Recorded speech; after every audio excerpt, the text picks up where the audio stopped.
ದ್ವೇಷ ಭಾಷಣ ವಿಧೇಯಕಕ್ಕೆ ಬಿಜೆಪಿ ನಾಯಕರು ಕಿಡಿಕಾರಿದ್ದಾರೆ. ಕೋಮು ಸೌಹಾರ್ದತೆ ಹಾಳು ಮಾಡೋದೇ ಇದರ ಉದ್ದೇಶ ಅಂತ ವಿಪಕ್ಷ ನಾಯಕ ಆರ್ ಅಶೋಕ್ ಬೆಳಗಾವಿಯಲ್ಲಿ ಹೇಳಿಕೆ ಕೊಟ್ಟಿದ್ದಾರೆ.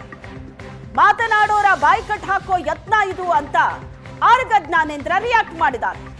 ವಿಪಕ್ಷಗಳನ್ನ ಹಣಿಯೋಕೆ ಈ ಕಾನೂನನ್ನ ತರಲಾಗಿದೆ ಅಂತ ಛಲವಾದಿ ಕಿಡಿಕಾರಿದ್ರು.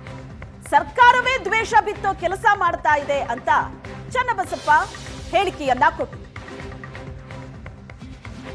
ಭಾಷಣ ಇದು ಪಿತೂರಿ ಅಷ್ಟೇ, ಇದು ಒಂದು ಪಿತೂರಿನ ವಾಕ್ ಸ್ವಾತಂತ್ರ್ಯವನ್ನು ಕಿತ್ಕೊಳ್ಳೋ ಅಂಥದ್ದು.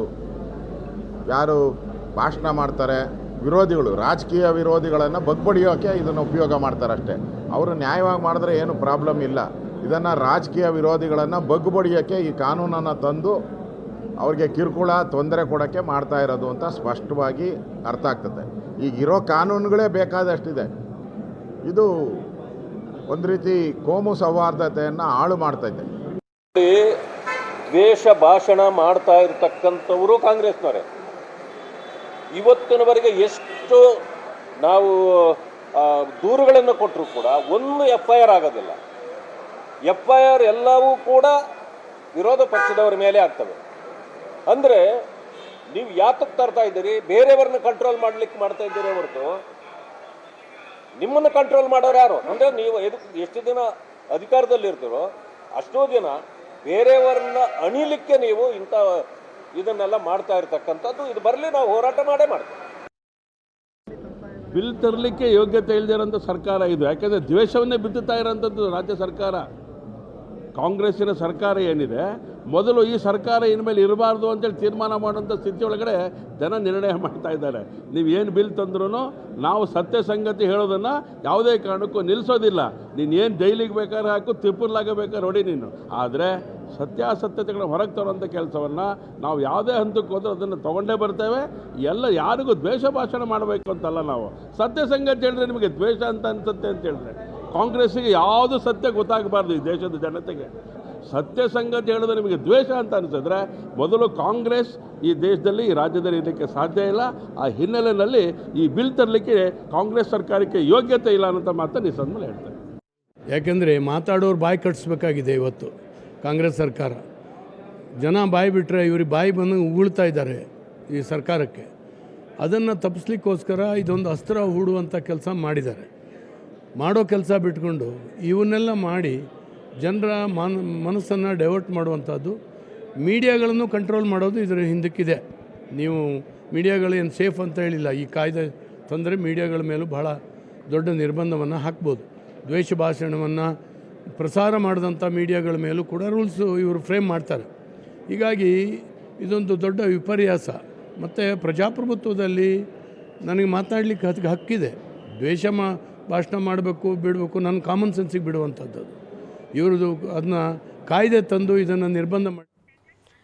ಈ ಬಗ್ಗೆ ಹೆಚ್ಚಿನ ಡೀಟೇಲ್ಸ್ ಅನ್ನ ಕೊಡ್ತಾರೆ ಪೊಲಿಟಿಕಲ್ ಬ್ಯೂರೋ ಹೆಡ್ ಆನಂದ್ ಬೈದನ್ಮನೆ ನಮ್ಮ ಜೊತೆ ಸಂಪರ್ಕದಲ್ಲಿದ್ದಾರೆ. ಆನಂದ್, ದ್ವೇಷ ಭಾಷಣ ಅದಕ್ಕೆ ಕಡಿವಾಣ ಹಾಕೋದಕ್ಕೆ ರಾಜ್ಯ ಸರ್ಕಾರ ಉಪಯೋಗ ಮಾಡಿದಂತಹ ಒಂದು ಅಸ್ತ್ರ ಇದು. ಬಟ್ ಇದು ಈಗ ಮತ್ತೊಂದು ಸುತ್ತಿನ ತಿಕ್ಕಾಟಕ್ಕೆ ಕಾರಣವಾಗ್ತಾ ಇದೆ.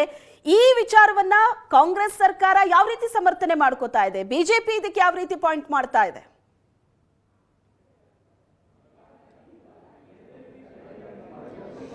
ಎಸ್, ಬಹುನಿರೀಕ್ಷಿತ ದ್ವೇಷ ಭಾಷಣ ಮತ್ತು ದ್ವೇಷ ಅಪರಾಧಗಳನ್ನು ಪ್ರತಿಬಂಧನ ಮಾಡತಕ್ಕಂಥ ವಿಧೇಯಕವನ್ನು ರಾಜ್ಯ ಸರ್ಕಾರ ವಿಧಾನಸಭೆಯಲ್ಲಿ ಮಂಡನೆ ಮಾಡಿದೆ. ಈ ಒಂದು ವಿಧೇಯಕವನ್ನು ತರುವುದರ ಮೂಲಕ ರಾಜ್ಯ ಸರ್ಕಾರ ತನ್ನ ನಿಶ್ಚಿತವಾಗಿರ್ತಕ್ಕಂಥ ಉದ್ದೇಶವನ್ನು ಈಡೇರಿಸಿಕೊಳ್ಬೇಕು ಅಂತಕ್ಕಂಥ ಲೆಕ್ಕಾಚಾರದಲ್ಲಿ ಈ ಒಂದು ವಿಧೇಯಕವನ್ನು ತರಲಾಗಿದೆ. ಈ ಒಂದು ವಿಧೇಯಕ ತಂದಿರತಕ್ಕಂಥದ್ದು ಭಾಳ ಪ್ರಮುಖವಾಗಿ 3 ಉದ್ದೇಶಗಳನ್ನು ಇಟ್ಟುಕೊಂಡಿರುತ್ತೆ. ಅಂದರೆ ಇದನ್ನು ಸರ್ಕಾರ ಹೇಳ್ತಾ ಇರತಕ್ಕಂಥದ್ದು ಭಾಳ ಮುಖ್ಯವಾಗಿ ವ್ಯಕ್ತಿಗಳ ಸಮೂಹ, ಸಂಸ್ಥೆಗಳ ವಿರುದ್ಧ ಸಮಾಜದಲ್ಲಿ ಅಸಾಮರಸ್ಯ, ದ್ವೇಷ ಉಂಟು ಮಾಡುವ ದ್ವೇಷ ಬಾಣದ ಪ್ರಸರಣೆ, ಪ್ರಕಟಣೆ ಅಥವಾ ಪ್ರಚಾರವನ್ನು ತಡೆಯೋಗೋಸ್ಕರ ಅಂತ ಹೇಳ್ತಾರೆ. ಮತ್ತು ಅಪರಾಧಗಳಿಗೆ ದಂಡನೆಯನ್ನು ವಿಧಿಸಲಿಕ್ಕೆ ಮತ್ತು ಈ ಒಂದು ದ್ವೇಷ ಭಾಷೆಯಿಂದ ಯಾರು ಹಾನಿಗೊಳಗಾಗ್ತಾರೋ ಅವರಿಗೆ ಹೆಚ್ಚಿನ ಪರಿಹಾರವನ್ನು ಒದಗಿಸ್ತಕ್ಕಂಥದ್ದು. ಆ ಕಾರಣಕ್ಕೆ ಈ 3 ಪ್ರಮುಖವಾಗಿರ್ತಕ್ಕಂಥ ಕಾರಣ ಇಟ್ಕೊಂಡು ನಾವು ಒಂದು ವಿಧೇಯಕವನ್ನು ತಂದಿದ್ದೇವೆ ಅಂತಕ್ಕಂಥ ಮಾತನ್ನು ಸರ್ಕಾರ ಹೇಳ್ತಾ ಇದೆ. ಆದರೆ ನಿಶ್ಚಯವಾಗಿಯೂ ಕೂಡ ಇದರ ಹಿಂದೆ ಭಾಳ ದೊಡ್ಡದಾಗಿರ್ತಕ್ಕಂಥ ಒಂದು ಲೆಕ್ಕಾಚಾರ ಇಟ್ಕೊಂಡು ವಿಧೇಯಕವನ್ನು ತಂದಿದ್ದಾರೆ ಅಂತಕ್ಕಂಥದ್ದನ್ನು ಇಲ್ಲಿ ಎಲ್ಲರೂ ಕೂಡ ವಿಶ್ಲೇಷಣೆ ಮಾಡ್ತಾ ಇರ್ತಕ್ಕಂಥ. ಯಾಕಂತಂದರೆ ನೋಂದಾಯಿತ ಇಲ್ಲವೇ ನೋಂದಾವಣೆ ಆಗದೇ ಇರತಕ್ಕಂಥ ಸಂಸ್ಥೆಗಳನ್ನು ಕೂಡ ಗುರಿಯಾಗಿಟ್ಕೊಂಡು ಈ ವಿಧೇಯಕದಲ್ಲಿ ಅದು ಪ್ರಸ್ತಾಪವನ್ನು ಮಾಡಲಾಗಿದೆ. ಅಲ್ಲಿಗೆ RSS ಮತ್ತು RSS ಜೊತೆಗೆ ನೋಂದಾವಣೆ ಆಗಿರ್ತಕ್ಕಂಥ ಸಂಸ್ಥೆಗಳನ್ನು ಕೂಡ ಒಳಗೊಂಡಂತೆ ಯಾರು ದ್ವೇಷ ಭಾಷಣವನ್ನು ಮಾಡ್ತಾರೋ ಅವ್ರ ಮೇಲೆ ಒಂದು ನಿರ್ಬಂಧವನ್ನು ಹೇರುವಂಥ ಪ್ರಯತ್ನವನ್ನು ಸರ್ಕಾರ ಮಾಡ್ತಾ ಇದೆ ಅಂತಕ್ಕಂಥ ಅನುಮಾನ ಮೂಡ್ತಾ ಇದೆ.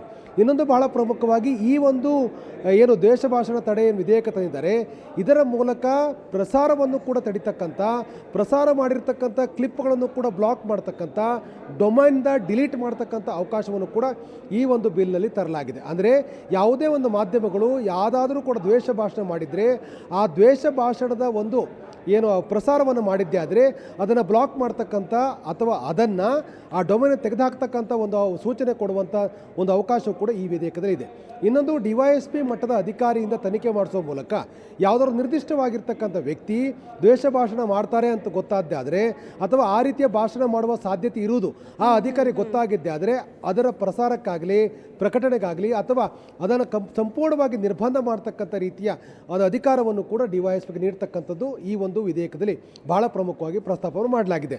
ಇಲ್ಲಿ ಶಿಕ್ಷೆಯ ಪ್ರಮಾಣ 1 ವರ್ಷದಿಂದ 7 ವರ್ಷದವರೆಗೆ ಮೊದಲಿಗೆ ತಪ್ಪು ಮಾಡಿದ್ರೆ ಅಲ್ಲಿ ಶಿಕ್ಷೆಯನ್ನು ನಿಗದಿ ಮಾಡಲಾಗಿದೆ. 2ನೇ ಬಾರಿ ತಪ್ಪು ಮಾಡಿದ್ರೆ 10 ವರ್ಷ, ಗರಿಷ್ಠ 10 ವರ್ಷ ಅಂತಕ್ಕಂಥ ರೀತಿಯಲ್ಲೂ ಕೂಡ ಈ ವಿಧೇಯಕದಲ್ಲಿ ಬಹಳ ಪ್ರಮುಖವಾಗಿ ಪ್ರಸ್ತಾಪವನ್ನು ಮಾಡಲಾಗಿದೆ. ಅಲ್ಲಿಗೆ ನಿರ್ದಿಷ್ಟವಾಗಿರ್ತಕ್ಕಂಥ ಕಾರ್ಯಸೂಚನೆಯನ್ನು ಜಾರಿ ಮಾಡಬೇಕು ಅಂತಕ್ಕಂಥ ಲೆಕ್ಕಾಚಾರ ಇಟ್ಕೊಂಡು ಒಂದು ಹಿಡನ್ ಅಜೆಂಡಾವನ್ನು ಜಾರಿ ಮಾಡುವಂಥ ಲೆಕ್ಕಾಚಾರ ಇಟ್ಕೊಂಡು ಈ ವಿಧೇಯಕವನ್ನು ವಿಧಾನಸಭೆಯಲ್ಲಿ ಮಂಡನೆ ಮಾಡಲಾಗಿದೆ ಅಂತಕ್ಕಂಥದ್ದು ಭಾಳ ಸ್ಪಷ್ಟ ಆಗಿದೆ. ಇದು ಚರ್ಚೆ ಬಳಿಕ ಸ್ಪಷ್ಟ ಆಗುತ್ತೆ. ಸರ್ಕಾರದ ನಿಲುವು ಏನು ಅಂತಕ್ಕಂಥದ್ದು ಚರ್ಚೆ ಬಳಿಕ ಭಾಳ ಸ್ಪಷ್ಟವಾಗಿ ಗೊತ್ತಾಗುತ್ತೆ. ದ್ವೇಷ ಭಾಷಣ ಸಂಬಂಧಪಟ್ಟಾಗೆ ಸರ್ಕಾರದ ಒಲವು ಮತ್ತು ನಿಲುವುಗಳು ಎಲ್ಲವೂ ಕೂಡ ವಿಧಾನಸಭೆಯಲ್ಲಿ ಈ ವಿಧೇಯಕದ ಬಗ್ಗೆ ಚರ್ಚೆ ಆರಂಭಗೊಂಡಾಗ ಯಾವ ರೀತಿ ಸರ್ಕಾರ ತನ್ನ ನಿಲುವನ್ನು ಸಮರ್ಥನೆ ಮಾಡಿಕೊಳ್ಳುತ್ತೆ ಅಂತಕ್ಕಂಥದ್ದು ಬಹಳ ಪ್ರಮುಖ ಆಗುತ್ತೆ. ಹಾಗೆ ಅಲ್ಲಿ ತನಕನೂ ಕೂಡ ವೇಟ್ ಮಾಡಬೇಕು ಸರ್ಕಾರ ಈ ವಿಧೇಯಕದ ಬಗ್ಗೆ ಯಾವ ನಿಲುವುಗಳನ್ನು ಇಟ್ಕೊಂಡಿದೆ ಅಂತಕ್ಕಂಥದ್ದನ್ನು ನೋಡಬೇಕಾಗಿದೆ. Shweta, yes, thank you Anand, ನಿಮ್ಮೆಲ್ಲ ಡೀಟೇಲ್ಸ್ಗೆ.